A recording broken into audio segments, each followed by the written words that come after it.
El fuego del chacal. Presenta.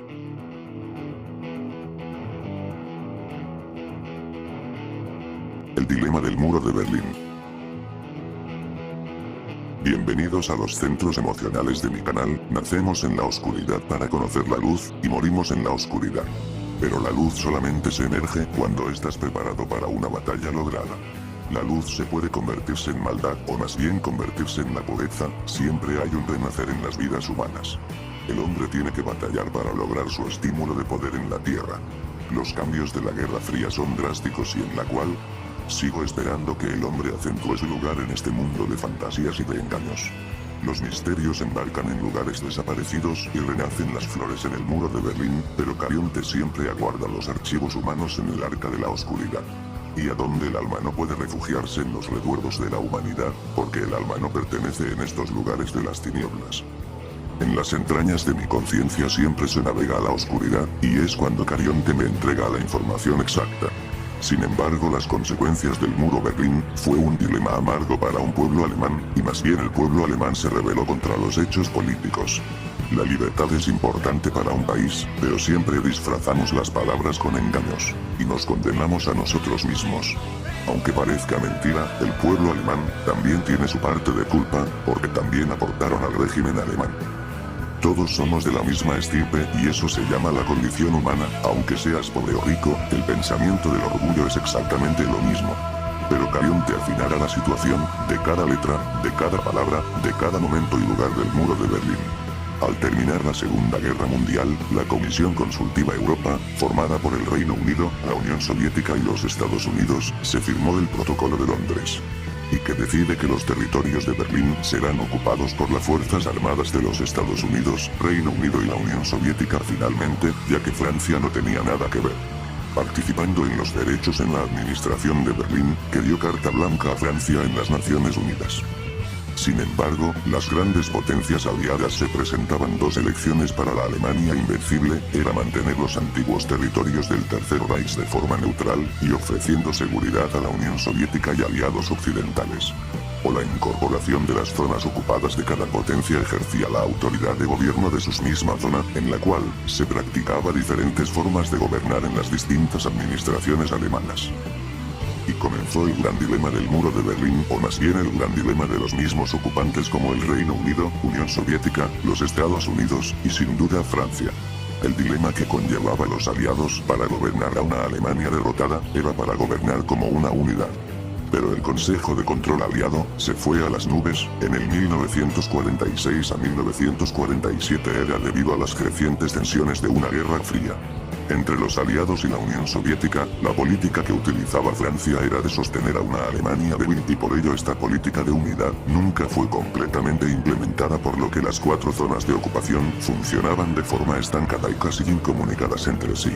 Sin embargo, las altas tensiones de los países aliados y la Unión Soviética eran de mayor rivalidad, alejándose las posibilidades de alcanzar los acuerdos firmes en la cuestión de Alemania, o la unión de zonas de ocupación en un mismo Estado alemán unificado.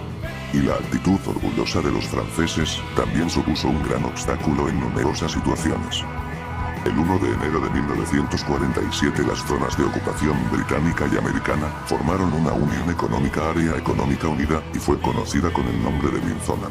Por lo tanto era una efectividad de las zonas ocupadas dirigidas por distintos países. En el 23 de mayo de 1949 las tres zonas occidentales de ocupación se convierten en la República Federal de Alemania, junto con la ocupación soviética, la República Democrática de Alemania. Cuando se trata de ocupar a un país como Alemania, y gobernar a una Alemania debilitada y avergonzada por lo que hizo en la Segunda Guerra Mundial, el sistema del hombre tiene por costumbre de enredar las situaciones generalmente, y hacer más daño aún. Es una equivocación errónea que tiene el ser humano desde los tiempos ancestrales. Y aunque el pueblo alemán tiene en parte de culpa, siempre está en la otra mitad del pueblo alemán, contra las ideas extremistas de una Alemania vencida. Sin embargo, el poder empuja a decisiones conflictivas entre los países de la ocupación, que quieren el mismo poder, podríamos decir, de cada país el mal que se hizo en la humanidad. Pero son tantos los países que han caído en las entrañas del abismo, y la historia dice y escribe en el sagrado libro de la humanidad, con detalles y señas, el protagonismo que conlleva a los 4 países en la ocupación alemana, y tenemos que explicar y profundizar a una situación conflictiva. Sin duda, hay que hallar la respuesta de los países que dictan sus leyes, son los salvadores de una encrucijada sin salida. Porque simplemente, Alemania asesinaron cruelmente más de 6 millones de judíos, y la estadística dicen que son unos 10 millones. Y en el Reino Unido son los salvadores de la esclavitud, más de 12 millones de africanos eran enviados a los Estados Unidos y Brasil en el siglo XVI y el XIX. Los Estados Unidos, y con la excusa de la limpieza étnica y el Tratado de Paz, todo era un juego preparado en el Congreso de Washington y según las oficinas del censo de los Estados Unidos. El ejército americano asesinaron 8.500 indios, según lo que dicen en el censo, pero las cifras no son exactas. En total son más de 2 millones de indios que murieron en batalla, desde 1789 a finales del siglo XIX, y eso contando con los ingleses.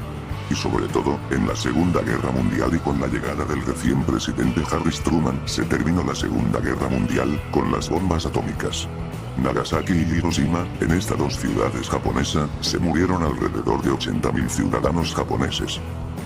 Pero la lista de Carionte es larga, y manchada por la sangre humana, y seguimos profundizando en el muro de Berlín. Y sin duda, no se descarta ni por un segundo nuestra Rusia de todas las Rusias, es un país caído por su arrogancia, la vanidad, el orgullo y la ira. Su sangre se desrama en los acantilados del Averno, sin embargo, Rusia tiene su propio pasado, desde los principios de los zares hasta el último zar. Pero no hablaré de los grandes zares de Rusia, sino hablaré de la Revolución Rusa. Fue ocultado por el mismo stalinismo, era el verdugo de Stalin. Nikolai Yezhov, como comisionario de la seguridad y jefe de la NKVD, es el departamento gubernamental soviético que manejaba los asuntos internos de la Unión Soviética. El presente comisionario, y con la brutalidad provocó la represión de los campesinos de Ucrania, se calcula más 10 millones, muriéndose de hambre a causa de la política de colectivación de las cosechas. Fue el brazo de Stalin desde 1934 a 1938, Nikolai Yezhov fue la principal personaje que inició las detenciones de 2 millones de personas, y acusadas de actividades contrarrevolucionarias. Y en la cual, más de 700.000 individuos fueron ejecutadas y torturadas cruelmente. Y la maravillosa Francia, se podría decir que es la preferida de Europa en la época de las grandes cruzadas. Sin embargo, también fue un país cruel, pero nadie se acuerda de los hechos de la antigüedad de Francia, con la exterminación de los cátaros. Y todo porque no creían el modo de pensar de la Santa Iglesia Romana. Casi llegando al verano del julio de 1209 en la ciudad de Béziers, exterminaron alrededor de 30.000 cátaros, juntos con los niños y mujeres. Sin duda fue una matanza cruel. Y la historia sigue en su curso, y en las raíces de la profundidad está la María Antonieta de Austria, que contrajo matrimonio en 1770 con Luis XVI. Mujer de gusto caro y que ignoró la pobreza de Francia, mujer dominante en la política de su marido, y por culpa de ella, se hizo la Revolución Francesa. Y con la revolución, murieron en la guillotina alrededor de los 40.000 individuos de la alta burguesía francesa. Es un país que proclaman diciendo la libertad, igualdad y fraternidad, solo es propaganda política, y la pregunta es, ¿cuál es la verdad en los países que hicieron el mismo daño que Alemania sobre el muro de Berlín? La historia humana siempre nos explica la verdad. Está claro que las naciones que ocupan Alemania son del mismo poder que enriquecen en su mente, y en su orgullo gobierna la oscuridad. Y los corazones se desvanecen en las aguas turbias y heladas de los pensamientos humanos, y sin embargo el muro de Berlín empezaba a brotar en las entrañas del abismo, como el castigo que debía pagar con sangre y sufrimiento. Y los señores de la pluma enrevesada manchaban sus ideas, para un interés político. Era un día cualquiera y como tantos otros días, y en la cual, la construcción del muro de Berlín se llevó sin aviso previo en la madrugada del 12 al 13 de agosto de 1961. Fue conocido como la Operación Rosa por un grupo reducido de individuos, el presidente Walter Ulbricht y el ministro de la Seguridad Estatal Erich Honecker. Fue la trama política y preparada secretamente de meses atrás. En la mañana del domingo, Berlín Occidental se levantó con otra cara distinta, y rodeado de unos 40.000 soldados armados en cada calle de Berlín, y 158 kilómetros de alambrada de espino. Las causas del horror nos marcan el camino equivocado del hombre intelectual, con el tiempo el muro de Berlín desarrolla su forma de ladrillo a ladrillo, cemento a cemento. Encerrando como un ruiseñor en una jaula sin salida, y la libertad se esconde a través de los corazones. Sin embargo, el muro de Berlín avanzaba para un proyecto interesado para los países que gobernaban sobre Alemania. Durante los días venideros de la construcción del muro de Berlín, las fronteras soviéticas o la línea fronteriza, casas que estaban adentro de las líneas eran desalojadas.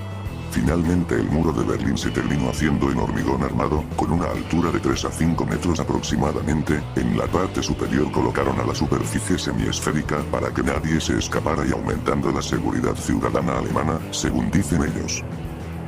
La Guerra Fría, el muro de Berlín, cuánta desigualdad hay entre los humanos, no somos complacientes de las ideas claras, queremos hacer y deshacemos de lo que queremos hacer. Buscamos el tratado de paz, conferencias políticas, reuniones de partidos, reuniones entre los políticos para intentar los acuerdos políticos. Sin embargo, mi creencia seguirá reformando aquellas palabras que nadie quiere hablar. El hombre tiene un destino por hacer, pero nos ciega el mismo destino. Y por hoy el fuego del chacal se emerge en las profundidades de los recuerdos oscuros de la mente humana y un saludo a todos aquellos que me siguen.